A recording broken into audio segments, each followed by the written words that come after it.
as Jesus was speaking directly to his disciples, having stepped kind of back from the crowds a little bit. But as we turn into Matthew 5 and we look at this passage, it's important at this point to remember a later passage, a later story of Christ that he told. The story of a man facing a king, and that king's anger burning as he looked at that man wilting in front of the king's gaze, and the king pronouncing sentence on him with the words, "I gave you mercy, and you gave none, and so you will receive none, and you will be sent off to prison to pay off your debt." Back in those days, being a debtor was a serious issue. Now we look at it and you can declare bankruptcy. You have various ways of getting out of debt. You can create other loans. You can do different things to take care of debt. Back then, debt was an issue that meant that you could be thrown into prison until, basically used as a slave, until it was worked off because you owed money and were unable to pay. And if you remember the story of a man who was freed from his debt by the king and then met someone else on the road who owed him a much smaller amount. And as he met the person on the road, he demanded his debt to be paid. And when the man couldn't pay it, he grabbed him by the throat and hurled him to the ground and demanded that he be sent to prison for his debt, only to be called in by the king and called to a reckoning because the king had noticed what had happened. "Your debt was greater. I forgave it, and yet you wouldn't forgive this one little thing." That story is told by Jesus later on, and I have to think that in some of the disciples, when they heard that story, this sermon echoed in their ears. When we look at the Sermon on the Mount, we have gone through several blessings. Remember the definition of blessing. It's really a joyous, peaceful state of being. It's happiness of an abiding nature. A nature that lives with you, that is eternal. This is blessing. It's not simply a good day. It's so much more. And Jesus has spoken to his disciples saying in verse 2, he opened his mouth and taught them, saying, "Blessed are the poor in spirit, for theirs is the kingdom of heaven." And we talked about that being those who recognize their position before the Lord. Their poorness in spirit, their need, right? Our need before God. "Blessed are those who mourn, for they shall be comforted." Those who mourn over the world around them and the issues and the sin and the problems, because comfort is ours in the future. "Blessed are the meek, the gentle, for they will inherit the earth." Those who stand before the Lord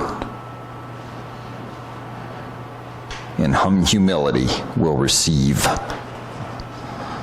the greatness of the kingdom. "Blessed are those who hunger and thirst for righteousness, for they shall be satisfied." Those who desire God's character, they will receive it. What statements! This is totally different in a lot of ways from the sermons that these guys were hearing around them. They were hearing sermons of lists, sermons of law, things that they had to obey and do in order to receive God's blessing. And instead, Jesus is giving the characteristics of his people.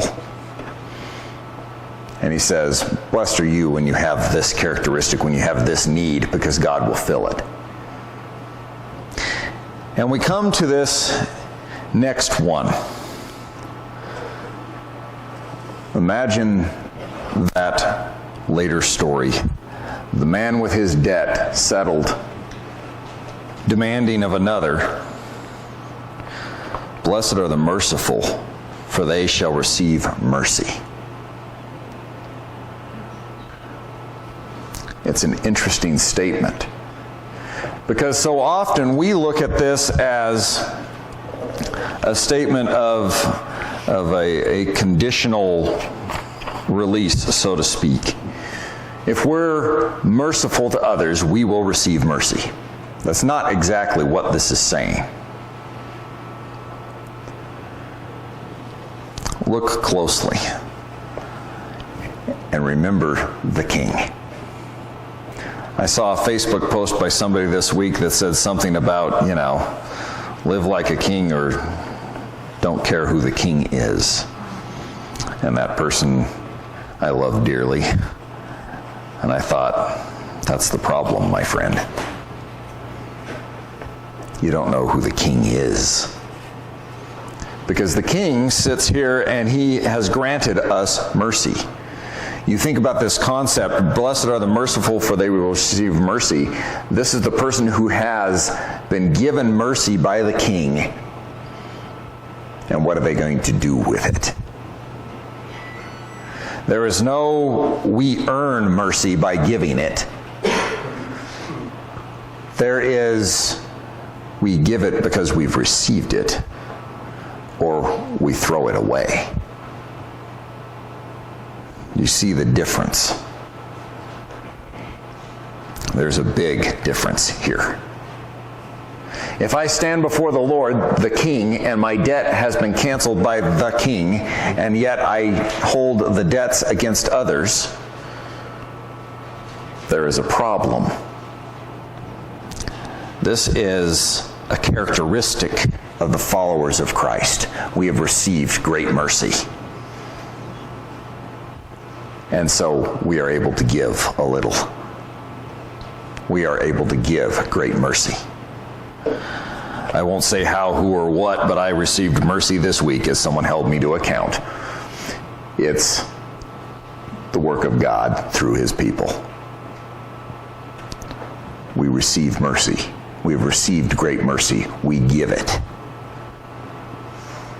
Is this how the church is known? Let me ask you this. Is this what we are known for? When we approach our community, does our community see that there's something different in how we handle issues? Does our community see that we are grateful people because we've received so much that we are able to give? That is the concept behind blessed are the merciful. You think about a person dispensing something for someone else. It's always been a lot of fun when we've gone on youth trips and we've been able to do things like service projects.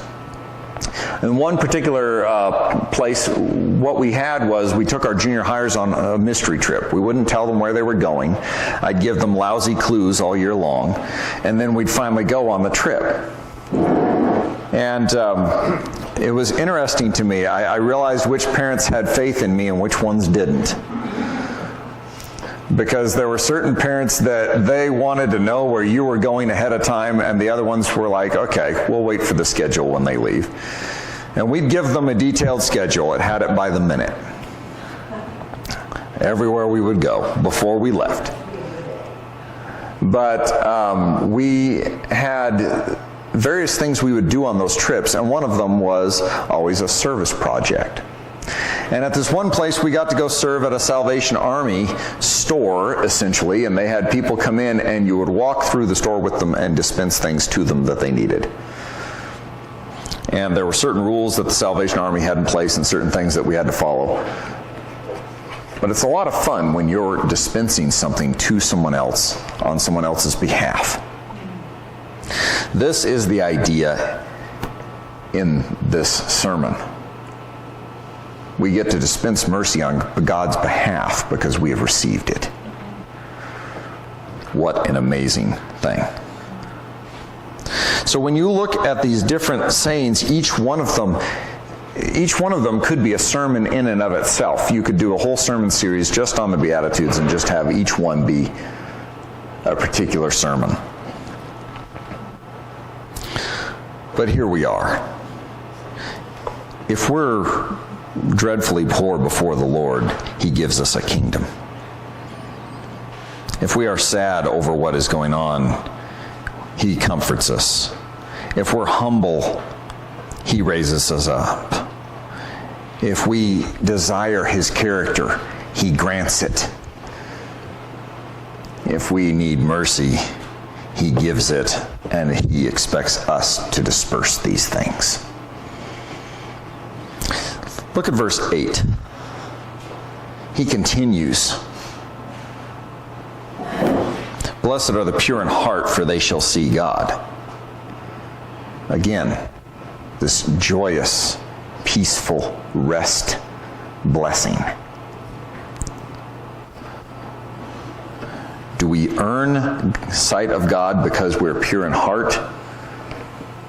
No, pure in heart is referring to those who love Him, who pursue Him. What's the reward for those who desire God?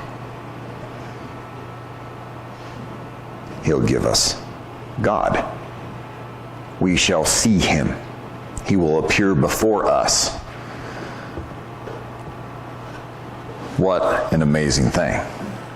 Now, I know most of us, we think about actually standing in front of God, and if we actually take some time to think about it, it's a pretty terrifying thought. In all of His greatness and all of His glory. But remember the moment of John in Revelation. He hears a voice behind him. He turns around. He stares at and sees Jesus Christ, whom he knows, but who is now in glorified form, and he falls down as if he were dead. We shall see God. Because as he falls down, Jesus reaches down. He picks his friend up and says, "Don't be afraid." He picks us up. We shall see Him. What an amazing moment. Have you ever thought that these blessings are yours, not because you've earned them, not because you are something special, but because you are God's special creation that He sent His Son for? And His Son has earned these blessings, and He gives them to us freely. Because He loves you, and He loves me. Not because I've done something to earn something. It's amazing. Absolutely amazing. If you desire the Lord, you will see Him. The funny thing is, we will see Him either way, but those who desire Him will receive a whole different sight than those who have fought Him their entire lives. You can fight God to the bitter end and see a judge, or you can seek the Lord and see a Savior. It's not based on our abilities. Jesus is talking to His disciples, and He is giving them the list of who they are. Who they are to be, who they will be, and what they're going to go through. We tend to think of this as that idyllic little mountain meadow sermon about how wonderful everything's going to be. But this is the preparatory sermon before the fire, before the rough stuff happens, to encourage these guys that in the end, this is how it is going to be. That this is what is going to see you through. relationship with God will see you through. You will be comforted. You will inherit. You will receive. You will be healed. Blessed are the peacemakers, for they shall be called sons of God. When you look at this last set, the peacemakers,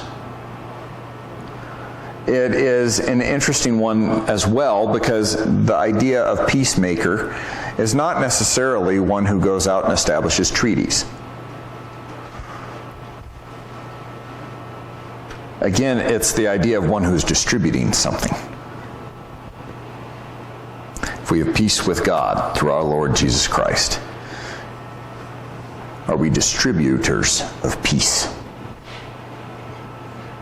You know, you always love the different movies, you know, with the guy with the water truck driving down the road, because every time I see a water truck in a movie, I know that water truck is going to get destroyed. Something's going to happen to cause those water bottles to all explode. Because producers are like me and they're overgrown children and they like to see things blow up. But you think about that job, like the milkman of old, in the old days, the water guy, going places and distributing something. This is the peacemaker. We are the distributors of God's peace. What an amazing thing. You know, I show up and I get to be not only a person who has a relationship with God, not only do I get to be a person who is comforted, not only do I get to inherit from the Lord as I stand, if I am humble before Him, but I know He will provide my needs, and I get to be a purveyor of mercy. I get to see God, and I get to see Him work, and I get to be a part of that work. These disciples are beginning their ministry. Their ministry, a lot of it is going to be absorbing things from Christ at the first start. But from the very beginning, He has them serving. He sends them out. From the very beginning, they have problems that they can't deal with. Demons they can't cast out, that they have to bring before Christ. From the very beginning, they are servants of His. They are purveyors of what He is giving to the crowds. 5 loaves and 2 fish that they will carry to the thousands. That must have been a long afternoon. 12 guys. And maybe some assorted assistants running around distributing this food to that many people. But we get to be purveyors of peace. The idea here is peace with God. Think about this. Those who carry God's peace to other people will be called His children. Church should be far different than what we normally make it. It's not an assembling of Christians. It's not about whether or not this is a big Sunday or a little Sunday. Something that is always hard for me to remember. Because I'm a human being, right? I want my ego to inflate, my crowds to grow, and my, masterful sermons to impress. But here it is. It's about the fact that we are children of God. It is the gathering of His family. And His family is a family of those who purvey His peace. Peace with God. We're no longer in conflict with Him because we are aligned with Him. That's the idea. Blessed are those who align others with the Lord, who share His word, who share His love, who serve, and who bring others into that peaceful relationship. Blessed are the peacemakers, for they shall be called sons of God. Or lest we go too much with the current culture, sons and daughters, shall we say.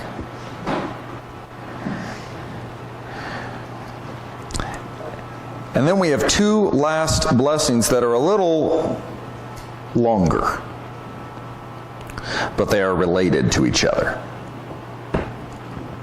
And these last two are key to the whole set of them. Because, as usual, there's a progression here. You'll notice that we approach God humbly. We mourn over what is going on. We approach God without anything to offer. We hunger and we thirst. And we are able to receive and give mercy. Our hearts are turned to the Lord. We bring the peace of God to others. Do you see it build? And the penultimate part is this. And I'm sure the disciples were a little confused at this because this is the beginning of the ministry. They won't even understand at the end. They want a king, and they expect to be important in his kingdom. And yet this is what he says. Blessed are those who are persecuted for righteousness' sake, for theirs is the kingdom of heaven.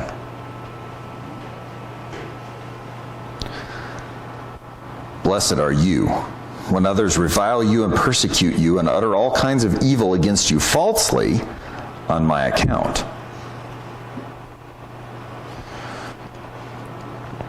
Think about these statements.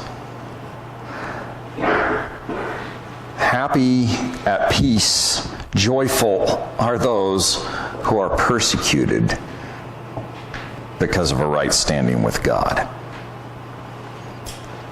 For theirs is the kingdom of heaven. Again, that statement, the kingdom of heaven, a euphemism for the Lord. For theirs is relationship with God. They are inheritors of the king, of the kingdom from the king. These are the ones. Those who are persecuted because of right standing with God. Personally, this doesn't sound like the greatest rah-rah speech I've ever heard. Let's go get 'em, boys. This does not sound like the halftime speech where we come boiling out and win one for the Gipper, if you get the old reference. If not, brush up in your old Ronald Reagan movies. But here we are. What Jesus says is this: what you can expect. And when you expect this, when you receive this, this is the blessing you will receive. This is the relationship with God that you will receive. Let me tell you, I look at these verses and I don't want that blessing. I look at where we are in our culture and our country and the future of the world, and I see it coming. You know, I used to really be a fan of different statements of Murphy's Law. One of my favorites ever was the one about the light at the end of the tunnel. I don't know how many of you have heard this, but the statement goes that the light at the end of the tunnel is really the headlamp of an oncoming train. I have a friend who used to walk through train tunnels in Romania, because that's what Romanians would do, I guess. And they had these spots in the middle of the tunnel where you could hide in case a train came. And he said one time he got caught in the tunnel by a train. And he barely made it to that hidey hole and got around the corner, and then the train came roaring by. You think about the idea of the train coming down the tracks towards us, and it's terrifying. But the end reward is far greater, and I think our perspective sometimes is skewed because we're so comfortable. Life is comfortable in the U.S. It's about comfort, and we've made Christianity about comfort, but it is about so much more than being comfortable here. Ask a person who's gone through a lot, and their perspective is different. The more we go through, the more our perspective changes, and thank God for that blessing. Because I would hate to go through it with the same perspective and still suffer. But here we are, looking at the future. And let me encourage you, if you are persecuted for righteousness' sake, and that persecution can be serious, quote unquote, it can be the persecution of a government, it can be the persecution that we fear in the future coming, or it can simply be the persecution of someone in your job who doesn't appreciate the fact that you're being honest about something. It can be someone who doesn't want you to be honest about something they've done. It can be all sorts of different levels, but blessed are those who are persecuted for righteousness' sake, for theirs is the kingdom of heaven. You have a promise and something to look forward to, something to get you through that time, to endure. These guys would be persecuted by the religious leaders because of their faith. They would be persecuted, some of them more thoroughly than others. The disciples themselves would have only one in church history that we believe actually died a natural death. They would suffer greatly. And Jesus continues that. Blessed are you when others revile you and persecute you and utter all kinds of evil against you falsely on my account. Rejoice and be glad, for your reward is great in heaven, for so they persecuted the prophets who were before you. I can only think that these guys sitting there at Jesus' feet listening to this had to think, what? Is that what I'm signing up for? Because they knew the story of the prophets. Every single one of them was abused. Every single one of them was mistreated. And only a couple of them got to call fire down from heaven. Yeah, that happened, but only once or twice. The rest of the time, these guys were horribly abused and mistreated. And I can only imagine that, we've found the Messiah. He's going to be the king. We're going to reestablish the kingdom. We're going to kick the Romans out. Had to meet with statements like this with a lot of confusion. And you'll find that in our lives we meet God's statements with a great deal of confusion sometimes because of certain things that we want and hope for.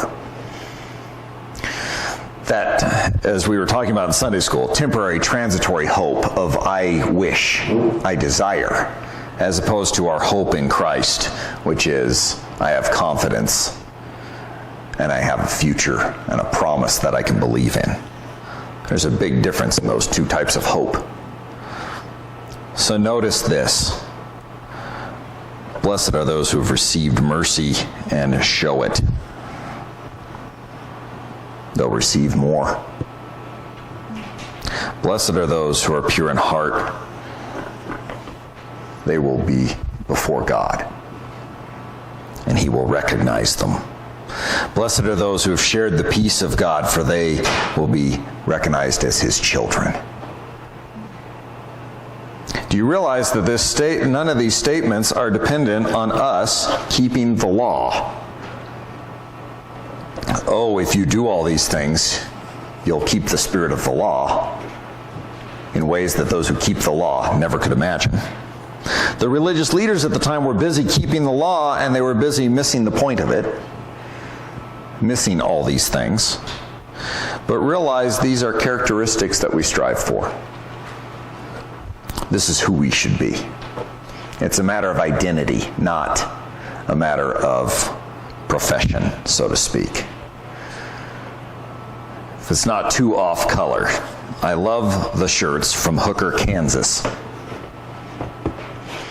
I went to college and I drove through Hooker, Kansas. Now I knew who it was named after because it's a historical figure, but I still kind of chuckled at the name.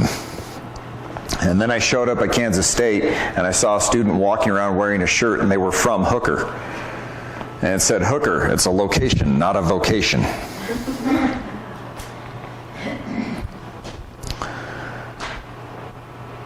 It's about where you're from. It's about who you are, not what you're doing, per se. Who we are determines what we do, right? And here he says, blessed are you when others revile you and persecute you and utter all kinds of evil falsely on my account. Just because we live a Christian life because we're focused on the Lord doesn't mean we will not be falsely accused of things. As a matter of fact, Jesus tells his disciples that's exactly what is going to happen. And the funny thing is, I'm always offended, and I never expect it when that happens to me. Because, after all, I'm in the United States of America. My relationship with God is about how good my life is going to be. My relationship with God in the United States is not about how much economic prosperity I'm going to have. My relationship with God is about eternity. And it's about showing that eternity to those around me now. Blessed am I when I get to walk in the feet of Christ. He was persecuted, his prophets were persecuted, his followers will be persecuted. What a great way to end the sermon. Have a nice day, boys. It's going to be rough out there. Enjoy. But think about this. This is, again, the Lord preparing his servants for the future. And when we look at this future, when we delve into this ourselves, we need to remember that, again, it's not about where I'm going through along the way. It's about the destination. And the destination is everything here. And so he says, don't worry, the only easy day was yesterday, as the Navy SEALs say. It's going to get harder. But my blessing and my joy will be with you. These are the things that you have to look forward to. Is this the eternity and the God that you believe in, that you look forward to? And I'll end with these verses. You are the salt of the earth, but if salt has lost its taste, how shall its saltiness be restored? It is no longer good for anything except to be thrown out and trampled under people's feet. You are the light of the world. The concept here was not foreign to them. There was some salt in the area that could be mined that was no good. Salt never changes from being salt. But there was salt in the area of Galilee that was not good. It was worthless. It was good for throwing on the ground and killing plants. That was the only good it had. It had no flavor. It had nothing except to be used on pathways. So when Jesus is talking about this, he's talking about something they understand. It's like false salt. You see it, it looks right, feels right, no taste. Welcome to the religious world. Looks right, feels right. We've got the law down, but it has no taste. It has no mercy. It doesn't seek the Lord. It doesn't spread his peace. And it shirks persecution and shrinks into the shadow as soon as it comes. You are the salt of the earth. This other stuff is fake. Don't be that. Because you are the light of the world. What a statement from the light of the world. Again, these are the characteristics of those who follow him, right? Those who reflect him. If we reflect his light, we are the light. Not that we take Jesus' place, but that we show him to the world, that we reflect him well. If you look at an old lantern, a lot of old lamps, especially carriage lamps, had a reflector behind them. So that one little candle could reflect back off of it and give multiple times the light. People don't put it under a lamp, light the lamp and put it under a basket. For one thing, they might set the basket on fire. But they put it on a stand. It gives light to all the house. In the same way, let your light shine before others, so that they may see your good works and give glory to your Father who is in heaven. I love how the character that has been described results in something. The character that has been described results in good works. Good works aren't the beginning, they're the end result. Heart first, works second. And Jesus was dealing with religious leaders who were starting with works first, heart last. And he tells his disciples, you're going to be the opposite. And blessed are you because of it.